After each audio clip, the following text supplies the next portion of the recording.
সবাই চেষ্টা করছে শুরু থেকেই। আমাদের তো দেখেন যে আমাদের অনেক ইয়াং প্লেয়ার আছে, তারা শুরু থেকেই ভালো জেল আপ আছে এবং মুশফিক আছে। টিম আলহামদুলিল্লাহ শুরু থেকে প্র্যাকটিস থেকেই একটা আমরা ডিসিপ্লিন ওয়েতেই চেষ্টা করেছি এবং মাঠের খেলা তো আসলে বলা যায় না কোনো কিছু, বাট আমরা অফ দ্য ফিল্ড জিনিসগুলো ঠিক রাখার চেষ্টা করেছি সো দ্যাট তার রিফ্লেক্স যদি কিছুটা হলেও মাঠে আসে। তো আমার কাছে মনে হয় it's not about me, it's about total team.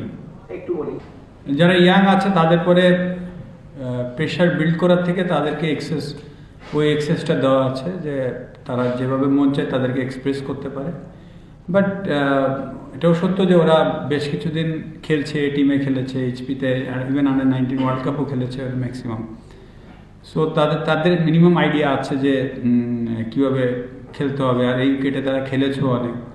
So ওদেরকে যেটা বলা হচ্ছে যে উইকেট অ্যাসেস করে যেভাবে টি20 খেলা হচ্ছে সেভাবে খেলা। সো ওই ফ্রিডমটা ওদেরকে আমরা শুরু থেকে দিয়েছি যে